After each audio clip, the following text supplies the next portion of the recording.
là, je suis entourée d'une foule survoltée, des jeunes qui sont venus auditionner pour la 5e édition de Star Academy. Et paraît-il, l'avenir appartient à ceux qui se lèvent tôt. Certains ont fait la file depuis 2 heures ce matin. Et 7jours.ca est là pour vous montrer les dessous des auditions les plus courues en ville. Vous êtes ici depuis quelle heure ce matin? 1 heure. 4h30. Vraiment, 4h30. 9h hier soir. 9 heures hier soir. C'est rien, il y en a qui sont arrivés Midi à moins midi quart. moins quart. Yeah, oui. Moi, je viens d'arriver, ça fait peut-être 5 minutes. Moi, je suis arrivé à 7h25 à peu près. Comment vous vous sentez comme ça, tout près de passer l'audition?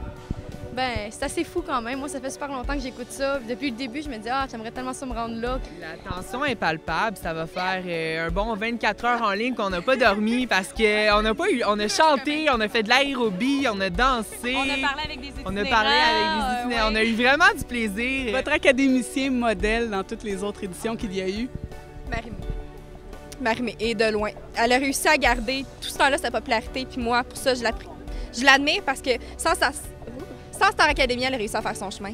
Donc, bravo. Qui dit audition dit évidemment juge. Je suis en compagnie d'Esther Théman, qui est membre du jury pour une 2e année consécutive. Bonjour Esther. Bonjour Marie-France. La journée va être chargée. Beaucoup de jeunes, déjà, il y a beaucoup de jeunes qui attendent. Écoutez, comment ça se déroule une journée d'audition comme celle-ci? Bien là, c'est sûr que c'est une journée d'audition spéciale ce matin parce que c'est la première. On voit, il est même pas 8 heures, puis j'ai l'impression que ça fait déjà longtemps qu'on est là parce que ça grouille de partout. C'est une vraie fourmilière ce matin. Et là, écoutez, c'est quoi les critères pour déterminer la bonne personne? On n'a pas des critères précis. Les critères, moi, je pense que c'est quelque chose de très limitatif, surtout sur ce genre de choses, parce qu'un talent, surtout un talent vocal, c'est difficile à définir. Il y a la personnalité, parce qu'un talent vocal, c'est pas que d'avoir une grande voix, de chanter juste, d'être capable de faire toutes sortes de nuances. C'est aussi un talent d'interprétation, c'est aussi être capable de nous faire voir ta personnalité à travers ta chanson, tout ce qui est vivant, ton charisme, tout ça, c'est comme ça se définit pas tout à fait.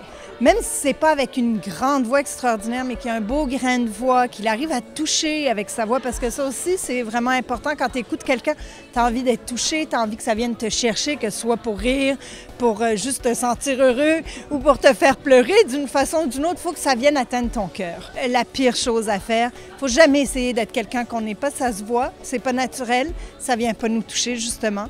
Et donc ça, c'est vraiment pour moi la pire chose. Puis on s'approprie une chanson qui nous va pas. C'est vraiment important d'être le plus fidèle à soi-même.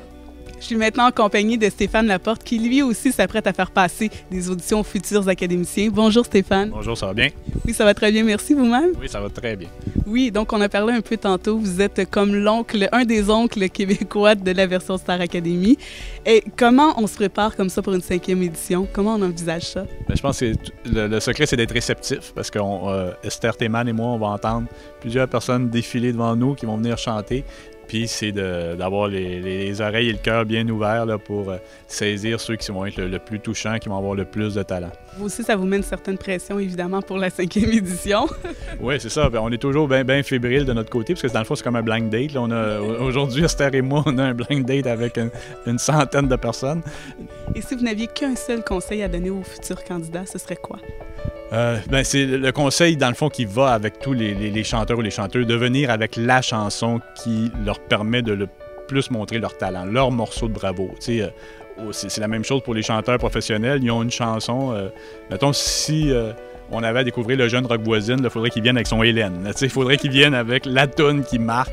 Donc, des fois, les gens en audition peuvent avoir l'idée de venir nous montrer un autre côté d'eux-mêmes, mais nous, on les connaît pas. Donc, c'est vraiment venir nous montrer leur meilleur côté, celui que quand ils font les petits cabarets ou quand ils font les petites salles, celui qui va chercher le public. C'est sûrement ça qui risque de venir nous chercher nous autres aussi. Merci beaucoup. Et bonne très longue journée. Merci. Comme vous avez pu le constater, la relève musicale est bien assurée et c'est pas fini pour les auditions de Star Academy qui se poursuivent un peu partout à travers la province jusqu'au mois de juin. Ça me laisse un peu de temps pour travailler ma voix.